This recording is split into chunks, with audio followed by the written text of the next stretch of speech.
Hello ladies and gentlemen, and welcome back. In today's episode, we're going to be going over navigation. So the first thing that we're going to want to do is cover the heads-up display in full detail. Let's go ahead and zoom in here a little bit. And as you can see, some of the heads-up display is kind of cut off down here. This is supposedly going to be fixed when the update drops. So I'm going to move my seat up just a smidge. That's much better. Alright, let's zoom in. So the very first thing that you're going to see through the middle is the pitch ladder. And it's exactly what it looks like. It gives you a artificial horizon through here. And then you have a pitch ladder of 5 degrees, 10 degrees, etc. and so forth. And a negative pitch ladder of 5 degrees, and so on and so forth. The one clear distinction between the two is that if you're below the horizon, the pitch ladder will be dashed. And when you're above the horizon, the pitch ladder will be solid. On the upper left corner, we have our current Gs. We're currently pulling 0.9 Gs. Let's just say that's 1. On the left-hand side, we have an accelerometer, and this actually tells us how many Gs we've pulled up to this point. This middle one will tell us what we're currently doing, and these ones will tell us what our extreme G limits were, how much positive and negative Gs we've pulled. Observe.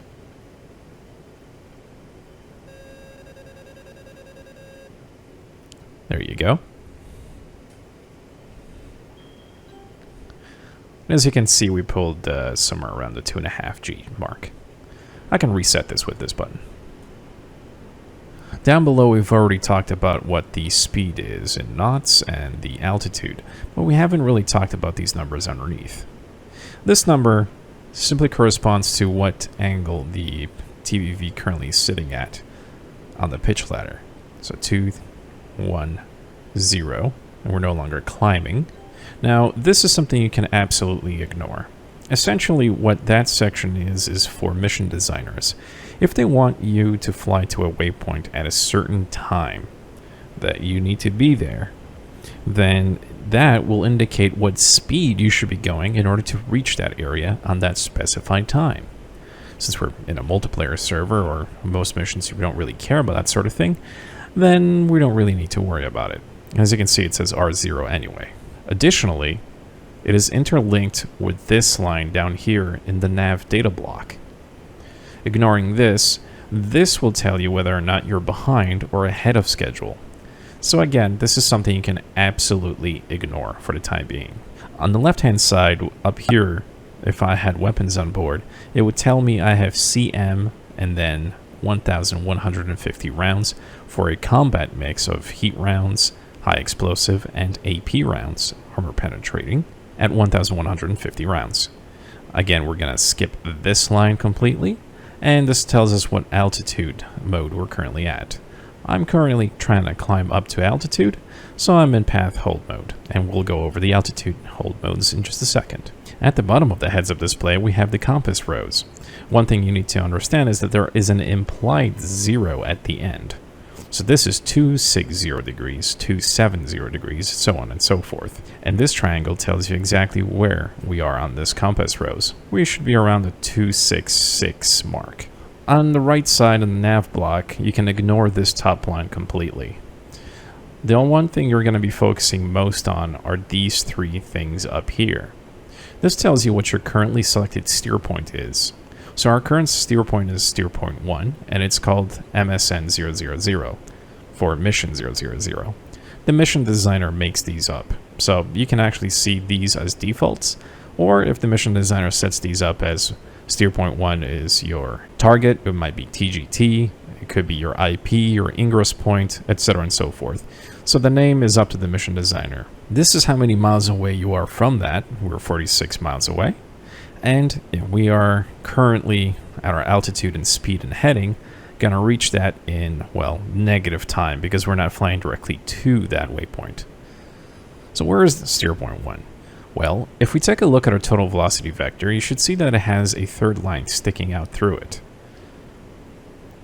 Now this is always pointing towards our currently selected steer point. And if you look in the far left corner of the heads-up display, there is a box over there. It's kind of difficult to see right now.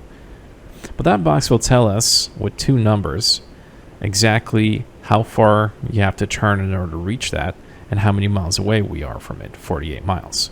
And at the bottom, we also have an arrow indicating that it's at a bearing of 127 degrees to the left. So I'm going to keep turning to the left until we're facing that steer point. So you can see the numbers are now showing up. Oh, there it is. And as soon as the steer point comes into view of the heads-up display, the line disappears from the TVV and it gets replaced from the steer point, which points towards the total velocity vector. And now that we're flying towards the steer point, you'll see that our time to get to that steer point is 9 minutes and 3 seconds, and decreasing. And it's decreasing rapidly because we're accelerating still towards that steer point. So it's going to take us even shorter amount of time. And the bottom line just tells you what the current time is right now, which corresponds to your clock down here. Could not be easier. So how do we flip through the different steer points? And by the way, I'm going to use steer points and waypoints interchangeably. The easiest way, if you don't have a Hotas, would be through the UFC, or the upfront controller, also known as the scratch pad. This is just like a quick and dirty way of inputting numbers and accessing certain functions of the A10, where you don't really want to do that here because it's a little difficult to lean to the right. So this is just a little easier, and it's your upfront controller, your UFC.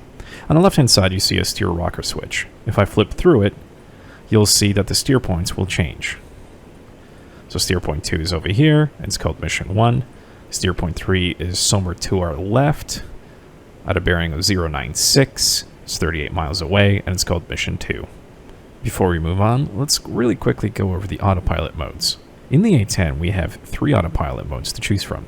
We have path, altitude and heading, and altitude mode. Currently, I've selected the altitude and heading mode, as you can see here. With this autopilot mode, the aircraft will remain flying straight, and it's not going to bank, turn, it's not going to climb nor descend. So first I would need to set the switch to whatever desired mode I want it to be in, and then I'm going to need to hit the engage or disengage button to actually engage it and disengage it. Additionally, the big red button on the side of the throttle is the same exact button as engage and disengage autopilot. It's just there to make it a little bit quicker and easier for you to do so. Now, if I wanted to climb or descend at this exact bearing, I would set this to path mode.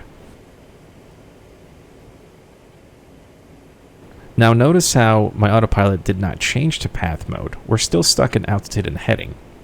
So what I need to do is disengage the autopilot, pitch to whatever degree I want it to get to, let's say 5 degrees, hit the autopilot button.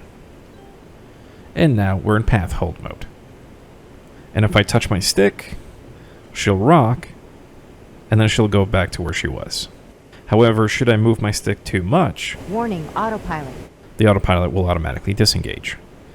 So should you get shot at, for instance, and you need to disengage autopilot and you're fumbling for the buttons, just take that stick, shove it to the side, and the autopilot will disengage automatically. Lastly, let's go over the altitude hold mode.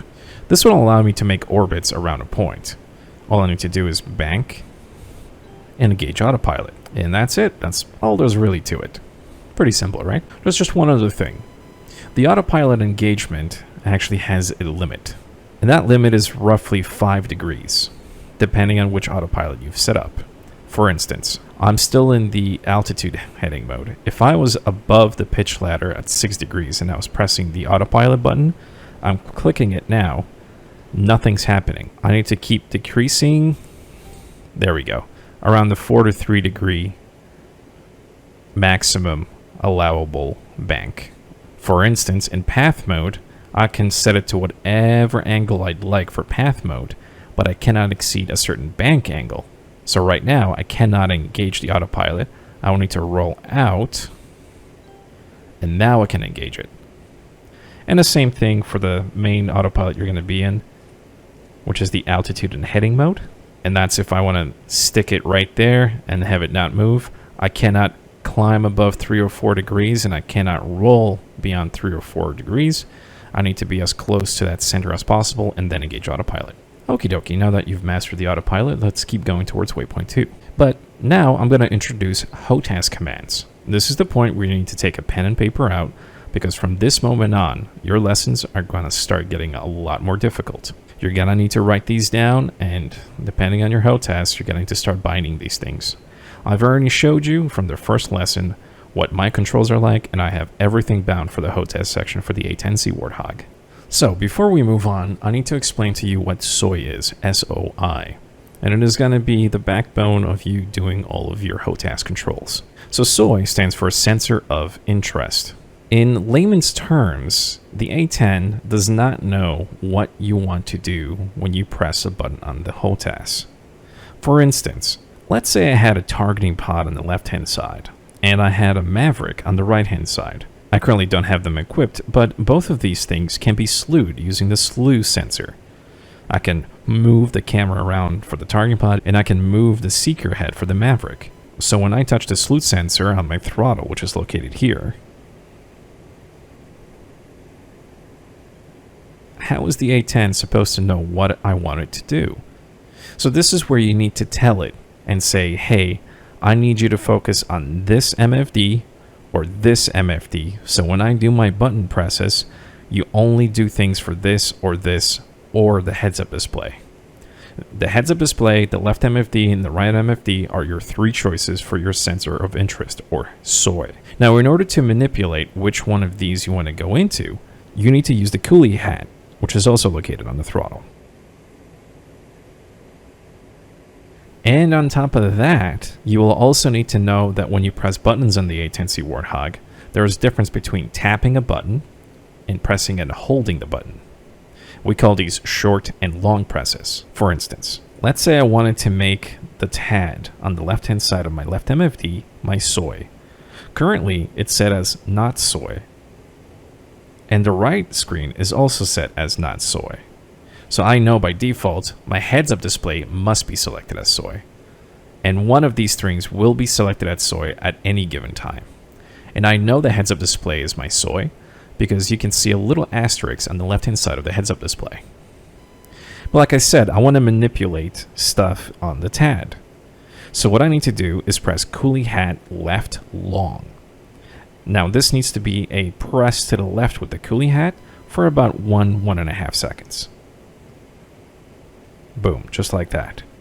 Now I know that this is SOI because I have a green layer here, and the not SOI message has disappeared.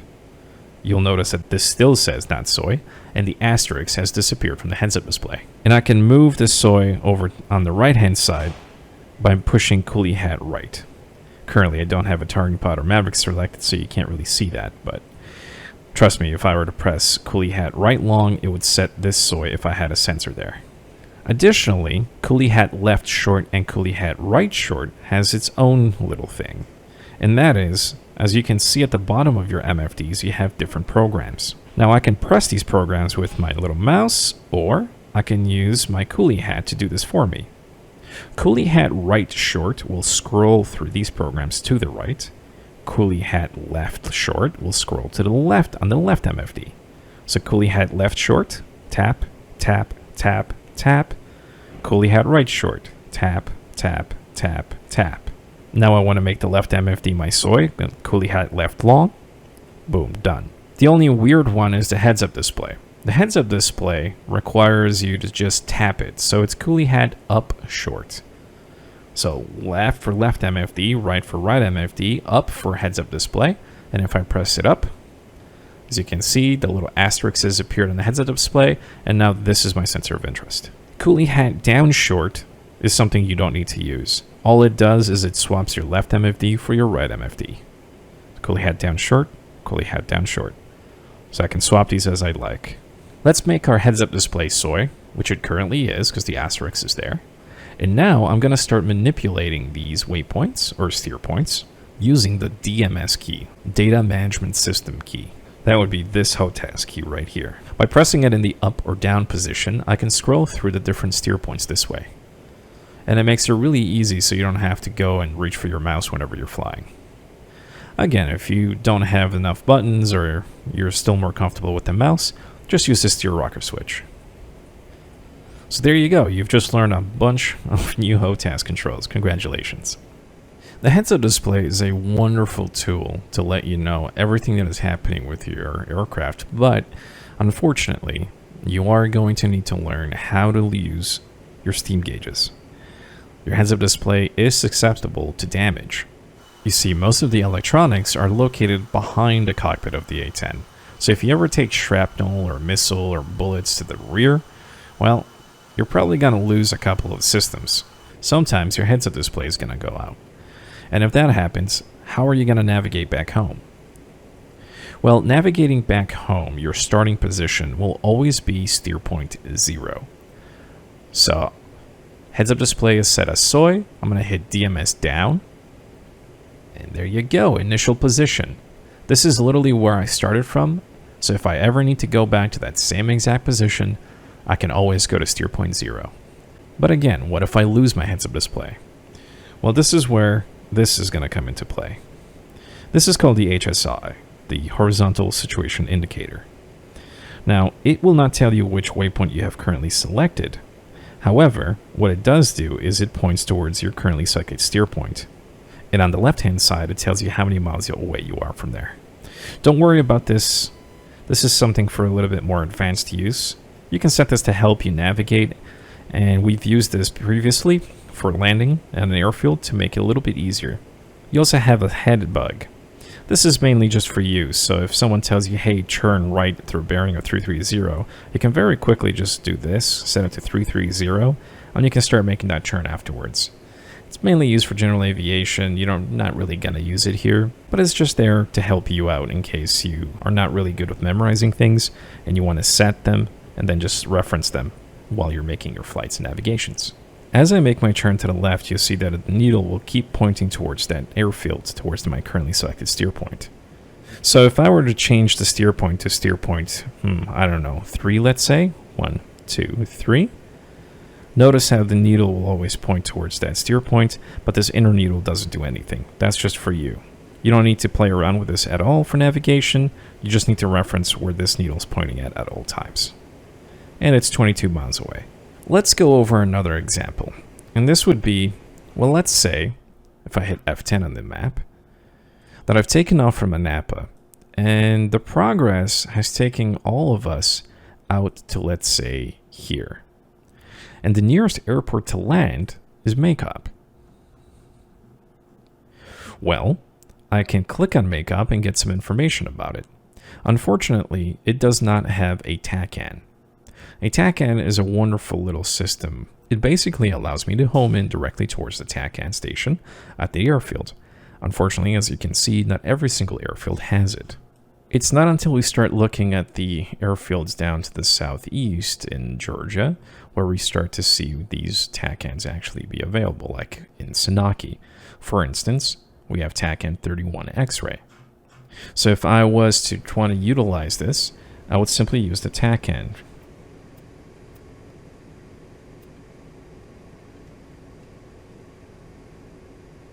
With the TACAN set to that, I need to now enable it. And there we go. You're going to hear that tone. The tone is a good thing because it means it's actually picked up the station. Now, this is something that you need to be within LOS, or line of sight. If it's behind a mountain, if you're way too far away from it, you may not pick up the station. But now you see that in the outer scale of your HSI, you have a needle pointing number 2 and then number 1. What gives? Well, when you have a second source of navigation included, one is going to keep pointing you towards your currently selected steer point, which in our case is steer point 3. So if I was to switch the steer points, as you can see, the number 2 needle is going to keep shifting around. So the needle is going to keep telling you which steer point you currently have selected, and steer point 1 will showcase where the TACAN station is. Unfortunately, we are picking up the signal, but it is too far away. Ah, we just picked it up. We got close enough, and the red tape has disappeared off of the miles, and now we have an indication clearly towards where the TACAN station is. There is a limit to how far away you can be from the TACAN station for it to pick it up. And it looks like it's, well, roughly about 250 miles. So now the number 1 needle is going to keep pointing us towards that TACAN station. So if I wanted to fly towards it, I don't need to make a turn until the number 1 needle faces the 12 o'clock position.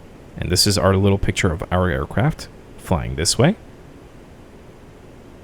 And we would roughly need to fly about there. And fly in this direction until we get the TACAN station right in front of us. But like I said, in the land of Georgia, the TACAN stations are scarce. It's not really a useful tool for navigation because they only exist in airfields.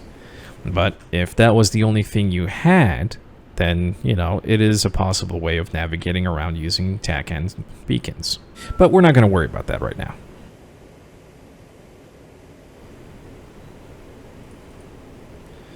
Make sure that once you're done with the TACAN, you go back to the steer point and make that your primary navigational source.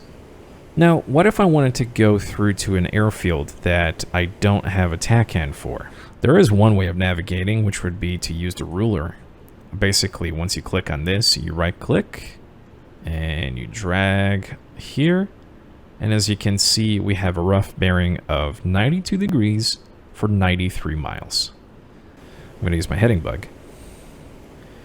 That's about 90 right there, so 92 would be somewhere around there.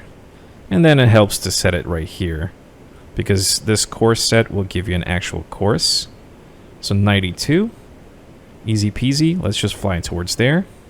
And if I keep flying towards this area, makeup will be somewhere in front of us. Couldn't be easier. But let's say you didn't want to do that. You didn't want to cheat. There is yet another way for you to access different airfields, and that is utilizing your CDU. So on the right hand side, I'm going to repeat the CDU, because remember, this is the actual CDU, and we can repeat it here. And now I want to get into a different page. Currently on the CDU, we have the waypoint page selected. I'm going to go to the scratch pad. I'm going to hit function 2 for navigation, because remember, function acts like a shift. So when I hit function, now I'm accessing these bottom options. And now we go to the CDU, and there is a divert option here. Let's hit divert. Cool, we got some stuff over here. The way this divert page works is it shows you the nearest airfields from the top to the bottom. So right now, Krimsk is our closest target. Oh, that's just changed. Now it's Glenzendik. And if we turn towards it, it would take us 2 minutes and 30 seconds to get there. 2 minutes 36 seconds for Krimsk, 3 minutes, and so on for these. But as you can see, we are only limited to these amount of pages that we can see. So we can't actually scroll down to see any more options that we may have down below. So this is really only really useful for the nearest airfields that we have around us. But let's say we wanted to go to Krimsk. What we can do is, now that we have Krimsk here, we can select it. If I select Krimsk, now I have some more information. Krimsk is at an elevation of 66 feet. It has 2 runways. One is bearing 040 degrees, the other one's bearing 220 degrees. It has no ILS, it has no TACAN. And unfortunately, we don't have any frequencies for the tower. But our currently selected steer point should point us towards Krimsk. And as you can see, the total velocity vector is pointing that way. Well, now that we've actually selected Krimsk from the divert page, what it's going to do is it's going to replace our currently selected steer point, and it is going to instead force Krimsk for us. As you can see on the TAD, our little tactical aided display, our current selected steer point is now this, 54, which is Krimsk. And on our heads-up display, our total velocity vector should be pointing us directly to the right towards it, along with a bearing of 286 to the right, and it should be 22 miles away. So if I roll right, there's Krimsk, and I can just very easily navigate my way to that airfield and land. Not a problem. And let's say you didn't want to do this, you want to go back to your regular steer points. I would just rock the steer point switch here.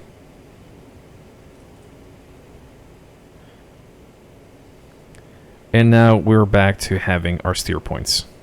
And you can change the CDU back to whatever you'd like. I would like to go into function, waypoint, anchor point, and turn our bullseye on for a heads-up display. Now if I look at my heads-up display, I have Bullseye 26673. You can see on the TAD, there you have also Bullseye located over here. But I like to have it up here, especially when I'm playing on multiplayer servers, because if I need to call for an emergency aircraft to help me out, I can very quickly contact the GCI and tell them my position with the Bullseye. And in case you don't know what Bullseye is, in the description below you're going to have two videos. One of them describes pattern work in an airfield, but the other one is going to describe how to work with the GCI and what is a bra call along with Bullseye. But just for a quick gist, if I hit F10, we can find out where Bullseye is. You'll notice that Bullseye is actually over makeup. It's a series of concentric circles that you can see right here. And all I have to do, using the ruler function here, right click on that, drag it over to my position, and that's roughly around what we said, 275.84. 269.85. Close enough. Before we end this lesson, let's really quickly go over the TAD and all of its functions. The TAD, or the Tactical Aided Display, is going to be located only on the left MFD, unless of course you hit coolie hat down, and you switch the MFDs, and you can have it on the right MFD. Let's switch it back. I typically leave it on the left side. Now, it's just basically a moving map. The first thing you're going to want to do in order to start manipulating the TAD is to set it as soy. Currently it is selected as soy, as you can see by the big green box around it. And if not, then you can just press coolie hat left long until you select this as soy. Alternatively, you can always set something soy by clicking it twice. So as you can see, if I switch back here, it's not soy, but if I click it, it makes it soy. Now, right now the range scale is 160 nautical miles. This refers to this outer ring out here. I'm in a center. From here to here is 160 nautical miles. This is half that, which would be 80 miles. Using the DMS up and down Hotas key, I can scroll this to move up and down. And as you can see, the range scale will change up here. Now the outer ring is showing 20 miles, and the inner ring will be 10. This will always indicate north. We can confirm this using HSI, and sure enough, that's north. These are our steer points. As you can see, we have a couple of them. And if I were to select the heads-up display as soy, and use DMS up and down, I can select the different steer points. Let's leave it in steer point 4. Let's make the TAD soy again, and zoom in. The other thing you're going to notice is that you also have a cursor that you can move around. When the cursor is stowed, by default you haven't touched the cursor, it is going to be over the top of your aircraft, and as you can see, it is inside our plane right now. Whenever the cursor is over something that is selectable, information is going to show up about it at the bottom. Typically, you don't really care much for what this is, but you can see that this is a north and east coordinate grid system. And if I were to move it around and slide it out of that, all that information disappears. I can go up here and tag this and get information about this steer point with its north and east heading, etc., and so forth. So let's say I want information about the steer point. What I can do is put it over it and press TMS up short, so tap it. By doing so, if I move my cursor out, nothing changes because I have currently hooked myself onto the steer point. Now you can see there's a nice yellow line with an arrow pointing to me. And this will tell you that I am from it at a bearing of 010 degrees at 11 miles. You can't really get it confused because the arrow always points towards you, so it's a reference from whatever you have hooked to yourself. If I want to unhook this thing, I press TMS down. I don't need to hover over it, I can just do it whenever. TMS down, short. It unhooks it. And if I ever want to stow this cursor, all I have to do is press China hat aft short. Boop. This is a command that will stow all sensors. Your Mavericks will get stowed, your heads-up display cursor will get stowed, and the cursor on the TAD will get stowed. So it's a universal press China hat aft short to stow and reset the cursor. The cursor has more than just this function. If I move this cursor around with the slew sensor again, but I want to see something out here, I don't need to change the resolution of the map. If I move it up, it will do it automatically for me. And if I want to zoom in, DMS up short will do that. These X's, by the way, represent friendly positions. The other thing that the cursor can do is, right now, the TAD is centered around my aircraft. But I can center the TAD around the cursor instead. And this is where China Hat Forward Short comes into play. If I tap it once, north is now the top of the map, and everything is referenced off of the cursor. And if I zoom in, I can get pretty darn close on details of, let's say, this city. However, I'm currently in EXP1 mode, and I can go one more zoom level. If I hit China Hat Forward Short again, I am now in EXP2 mode, and I have just a little bit more zoom. And this is really handy if you have a lot of stuff on the TAD, and you really want to select something that's hidden down tight in there. If I hit China Hat Forward again, it resets itself back to me. But the cursor, as you can see, is not over me. If I zoom out with DMS aft short, the cursor is still stuck back here. So China Hat aft short will reset the cursor back on top of me. Boom. So this is especially useful if, let's say, I want to go up here and I want to start looking at things in here. So I'm going to press China Hat Forward Short. I'm going to press DMS up to zoom in. And now you can see I can make out that there's bullseye and the waypoint here, and there's some friendly positions just north of this airfield over here. Pretty cool. Now remember, if I use DMS up and down, I can scroll in and out. Notice that the map, though, it changes. It changes with the different zoom levels. One thing that can happen, depending on the sector you're flying in, is that the map can go completely black. It will look like this. This happens if you're in a current zoom level that you don't have map telemetry for. So there could be a certain sector where if at a really tight zoom level, you just don't have that data, so you're just going to have a black screen. And if all you have to do is basically zoom out one, and you'll have probably topographical data available. Now let's say that while I'm zooming in and out, I want to maintain the map at a current setting. Let's say I like this city look, and when I zoom out, I don't want it to go away. Because I don't like these, I want to have this. So what you can do is set your map to, not off, but manual. Now that it's set to manual, and I use DMS aft to scroll out, you'll notice that now I have that map and it sticks if I zoom in and zoom out. But I have missing data, as you can see over here, that I don't have information for this particular map, no matter what the zoom level is. So if I wanted to get the map back in these areas, I will need to change the map to auto, and now I have map data for these areas. So you'll have some blank spaces that you're going to need to work with sometimes. Or, you know, you don't want the map. It's a little cluttered. There's a lot of green on green stuff going on. You just want off because you don't care. You can look outside and see the features. And you just want to see your steer points and you want to see your people. There you go. That's all you need to do. The other thing that I can do is get on the same net as this guy. So I'm going to hook him by pressing TMS up short. And now on the right corner, you're going to see 2628. He has his own ID set to 26, and he's rocking a group ID of 28. So let's say I want to group up with this guy. I want to be buddies with him. We're friends. We're online together.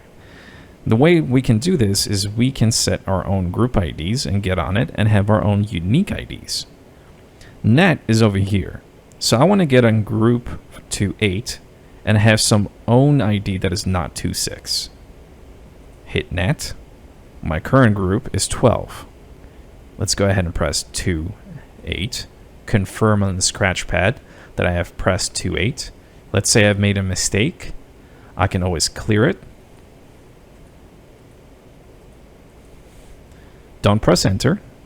Instead, I'm going to press here. Cool. Look at that. Now he's purple. So what this number is telling me is what his own unique ID is. He's 26, and he's at 10,000 feet. And it looks like there's another guy that's also rocking the same group ID over here at this airfield. He's at 0,000 feet, and looks like he's got his own unique ID as 1. Now what you don't want to do is set the same own ID and set group ID as somebody else. What happens then is that these guys will disappear off the TAD. Not always, but sometimes. Sometimes you may only see a couple of guys that are on the map instead of everybody, and sometimes you'll see the TAD guys blinking. It's a problem, and you're going to need to go into your net and you're going to need to change your own ID or group ID. Now, right now, we are currently in the net section of the TAD. So I want to go back to the regular TAD. I can do so by pressing TAD up here or TAD down here. And now we're back to the regular TAD menu. Awesome.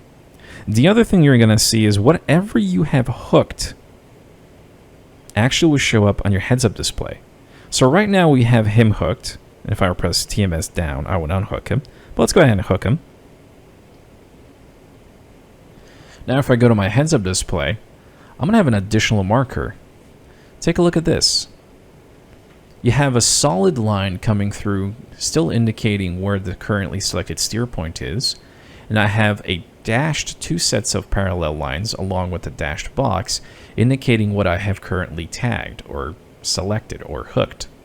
So this is actually the guy that I have hooked, and this will always show me where he is. And if I were to press TMS down with the TAD selected, I have unhooked him, and now that has disappeared. Indeed it has. But you'll notice that there's actually a lot more aircraft on the server. If I press F10, there's more than just those guys flying around. There's a whole bunch of other aircraft. So what's going on? Unfortunately, not everybody has the same exact system as we do.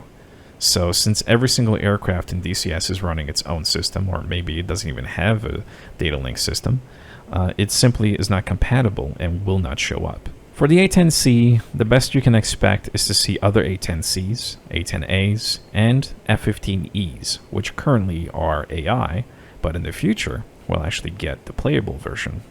Now, there are more functions of the TAD that we can go over. Unfortunately, it will do us no service to go over them now. So as we progress through our lessons, we're going to learn more about the TAD and more about the other systems that are intellect with it. For the time being, practice these things and see if you can navigate around. Remember, if you ever want to get home, just make HUD your soy, DMS down until you have your initial position, and you can always fly back. 180 degrees behind us, 47 miles. And that's it for today's lesson on navigation. I will see you guys next time, where we're going to be going over how to fire the guns and rockets. Until then, see ya.